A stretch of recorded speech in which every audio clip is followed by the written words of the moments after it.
Welcome to Pets in Paradise TV. Here's what's coming up in the next half hour.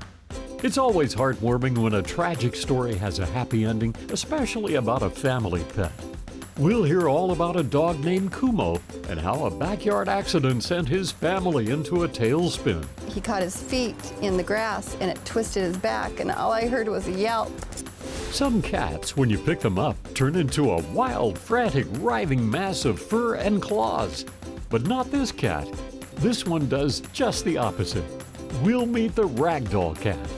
Will a guinea pig say cheese? Not sure about that. But in a moment, we'll meet a pet photographer who shoots everything from dogs in hula skirts to rock star rodents. Guinea pigs and punk, I like it because, it shows his personality. It's all ahead on Pets in Paradise TV.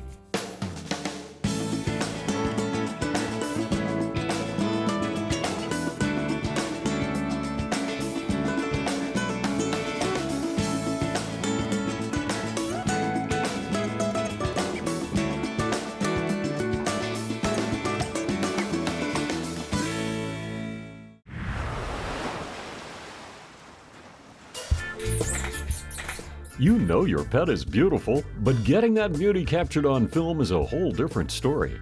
In this segment, we follow one of Hawaii's top pet photographers to learn what it takes to get a good pet photo. I'm Lonnie Sanders. I've been photographing pets since around 2008 exclusively. I've done over 1,000 pets. With that much experience, Lonnie shares a few easy tricks that you can use to get the perfect shot. And it's something I just fell in love with, and I couldn't stop. I loved it. I found my passion, and I'm happy to keep working. And if you actually duck behind me, like you're hiding, his eyes will come down to perfect. Lonnie's first tip, get down and get eye level with your pet.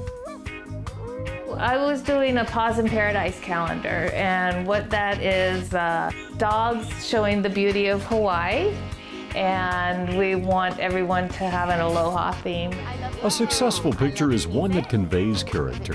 You can use a treat to motivate your pet to do his favorite trick, or one that captures his personality. And what's a photo shoot without an outfit, right? Picking props that go with the outfit and help make the photo pop. There's a giant ominous cloud behind us, so time is of the essence. We'll go towards the light. But even with the perfect outfit, treats, and setup, pet photo shoots might not go as planned. The day of the shoot, the weather was a little iffy. We got there right in time. There was a storm coming over, and we actually had to run from the clouds to keep the light. It was really exciting. I can put that behind my head so he looks down just a little.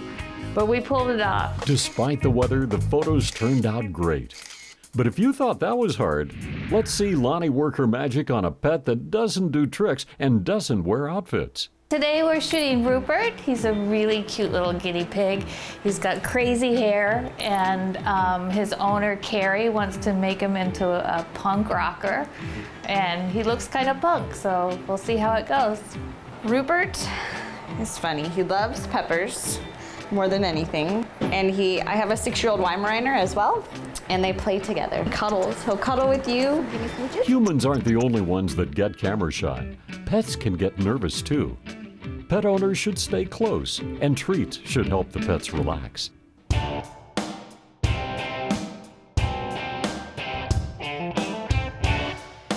Just put his front legs up on the guitar.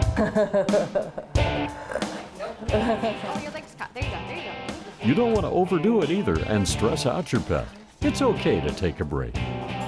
Guinea pigs and punk, I like it because, it shows his personality. Rupert's a rebel.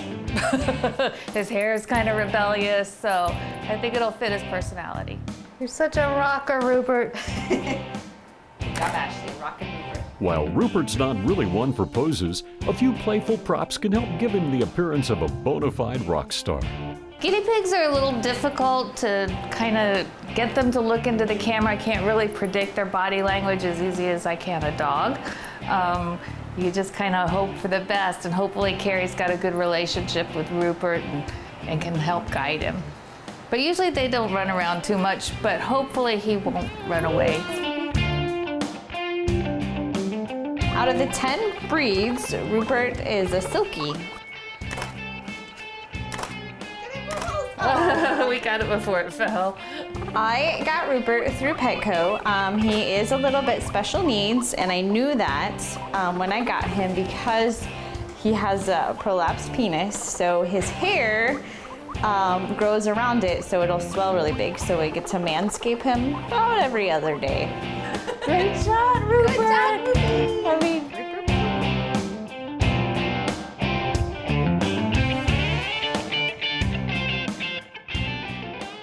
he's a joy. Like, he's so funny and definitely has his own personality. He loves to play. He loves to play with our dog. He loves to cuddle.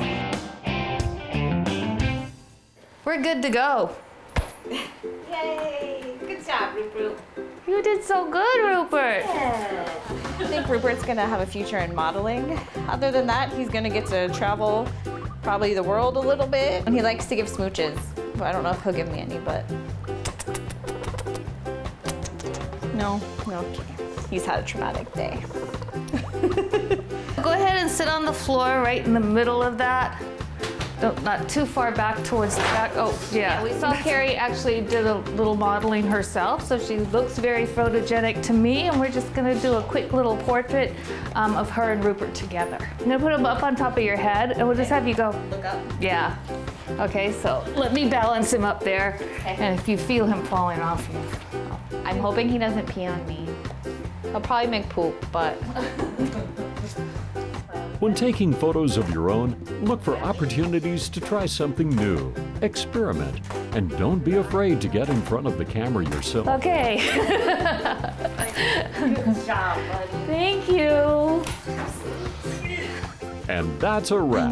Whether you're looking to capture your pet as a rock star or the ambassador of Aloha, what you really need to know is patience is the key to getting the photos you want.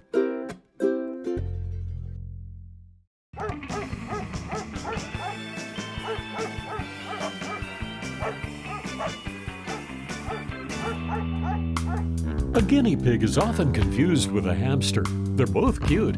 They both make good pets. Are they actually the same animal? Guinea pigs and hamsters are both rodents, but they're different species of rodents. And although they look similar and are both common household pets, they have their differences. First of all, guinea pigs are much bigger than hamsters, which are much smaller and tend to be escape artists. Hamsters are also nocturnal and often make a lot of racket in their cage at night, whereas guinea pigs sleep at the same time you do. Hamsters carry food in cheek pouches. Guinea pigs do not. What they do have in common is that they like to be cuddled, although they're not as relaxed when you pick them up as our next guest. Today, it's all about the ragdoll cat. One of the most distinctive breeds of cats is the ragdoll. It looks somewhat like a Siamese or a Himalayan with blue eyes and distinct color points, but its odd behavior is what makes it stand out. What's odd, compared to most cats, is that the ragdoll goes limp when you pick it up, hence the name. The breed was developed in the 1960s by an American breeder, Ann Baker, who liked the look of the cat and its great personality, and its tendency to go limp when held. Baker liked the breed so much, in fact, that she kept it to herself, forming a ragdoll group apart from any other cat registry association. She even trademarked the name Ragdoll, and it wasn't until after her death when the trademark expired that the name became available to other breeders. Today, the Ragdoll is recognized by all the major associations and is popular both in the United States and in Great Britain, where it was imported. The Ragdoll is one of the largest breeds of cats, weighing in at 8 to 15 pounds for a female and a whopping 12 to 20 pounds for a male. They're slow maturing and don't reach full weight until they're 4. They are considered semi-long-haired and come in a half-dozen colors, including white, red, chocolate, blue, lilac, and cream. Their points consist of one darker color at the extremities. Their coats, even though fairly long, don't have much of an undercoat, which makes them less likely to tangle and mat. They shed about the same as any semi-long-haired breed. As for health issues, Ragdolls join the Siamese in having the lowest survival rate of any cat breed, with only 63% living to 10 years or older. Issues include urinary problems and heart disease. The ragdoll's personality is considered dog-like. It's not uncommon for them to run and greet you at the door, follow you around the house, and some can even fetch, much like a Siamese. But their most unusual personality characteristic is their tendency to collapse in the arms of anyone who holds them, even if they're on their backs. They're not excessively vocal cats, but will ask you politely for a snack in a soft voice when they're hungry. Ragdolls are fun to play with and seldom extend their claws when playing. They don't mind being dressed up in costumes or riding in a baby stroller. They get along fine with other cats as well as cat-friendly dogs. Some ragdoll owners say that if a dog is man's best friend, then the ragdoll must be man's best companion. And now you know all about the ragdoll cat.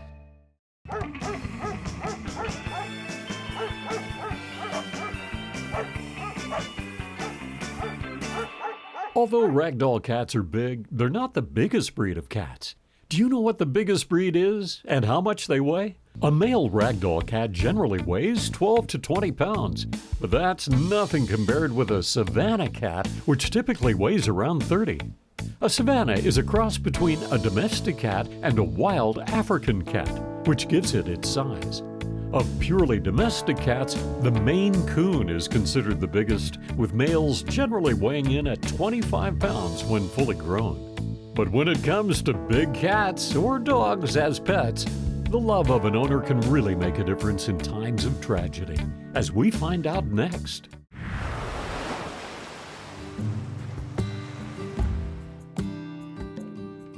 Losing a pet is hard. Moving on to a new pet can be even harder. In this story, we witness one man's healing heart and one dog's determination to walk again. It all started with this puppy. We knew that if we did not take this dog, that it was going to be his last option of a rescue. I had a Rhodesian Ridgeback when I was a kid, full-bred, AKC registered dog, and I've always liked the breed. It had been 2 decades before I was able to get Kumo. I just couldn't bring myself to having another one after I had him. Jonathan had his first dog for 11 years, but sadly, medical problems forced him to put the dog down. John was a little leery about, I don't want to get that connected to a dog again and have something happen. It took, let's just say it took 2 decades before I could get another dog. That's part of the reason I wasn't too keen on getting another dog. But I have no regrets. I think he likes to just do what I like to do, or likes doing what I'm doing, hanging out. And he's not my dog anymore. He's his dog. He is my best friend. Yeah, right. Yeah, he is my best friend. Besides me. Well. This second forever friend grew up into everything you could hope for in a dog. Then suddenly everything changed. I came home from work on that evening and John was throwing the tennis ball down the driveway for the dog.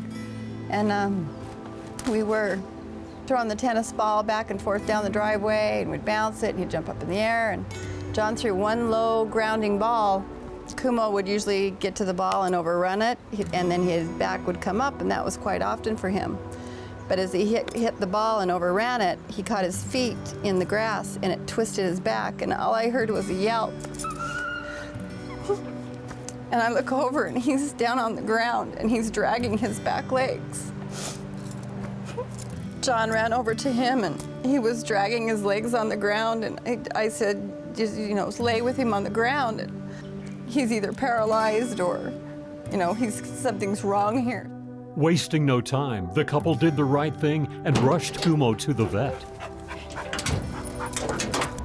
And I'm on the phone all the way calling VCA, telling him we have a dog that's got either a bad back injury, he cannot move his back legs, and my husband's in the back of the truck with the dog and we're on our way. Can you have somebody waiting for us?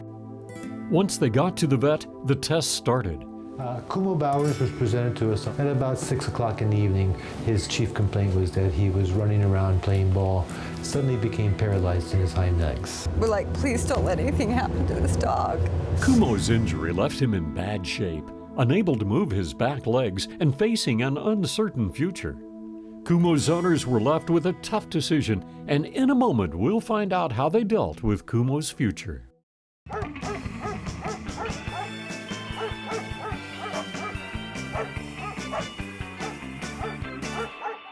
Spinal injuries in dogs are not unusual. In fact, they're in the top 10 when it comes to common dog injuries.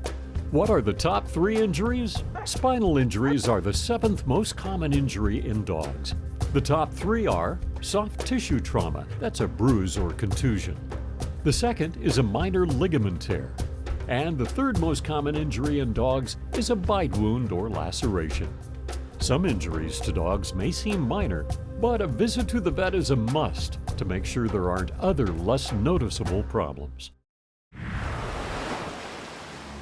Let's get back to Kumo, the Rhodesian Ridgeback who was healthy and physically active at one moment, but then suffered an injury while playing an innocent game of catch and was left partially paralyzed.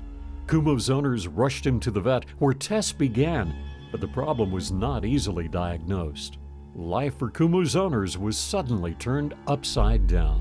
So Kumo was admitted into the hospital that night, was started on medical therapy for paralysis. A dog's spine is highly sensitive. Many times injuries to the spine leave the dog paralyzed. But was that the case with Kumo?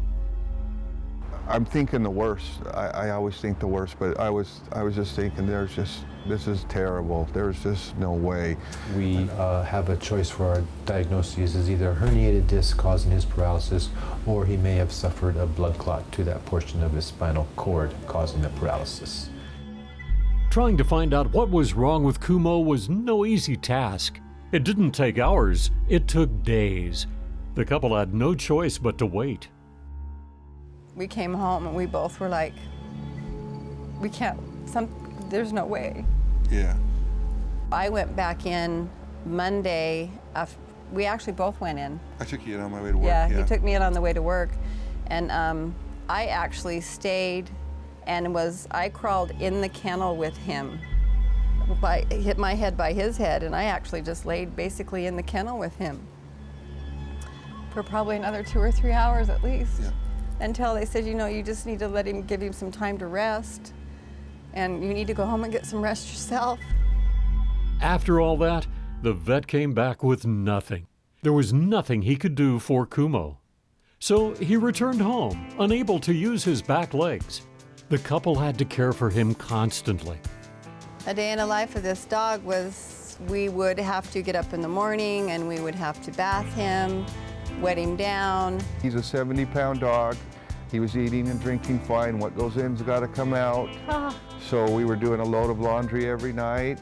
And during these times, of course, you think, we can't go on like this for the dog's sake. And it brought back the decision I had to make 20 somewhat years ago about putting a dog down. And it was terrible. Those were terrible times, yeah. But things always seem darkest before the dawn, and Kumo himself would reveal that. And then one day I came home from work, and Kumo was actually standing up in his containment, and I was just overjoyed. I knew at that point that we actually had hope, and that we could make a life for the dog. We'll never know what happened to Kumo, how exactly he got hurt, or how he was able to get back on his feet again. But his story shows that dogs are fighters, they're resilient, and lots of love and lots of patience can help. This is a miracle that this dog has progressed from where he was to where he is today. The vet told us a lot of people at this point would not invest the time or the money into this, and they would have just put their dog down. But I was not going to give that up hope. And for anybody who has a dog who had been through this, just give it time.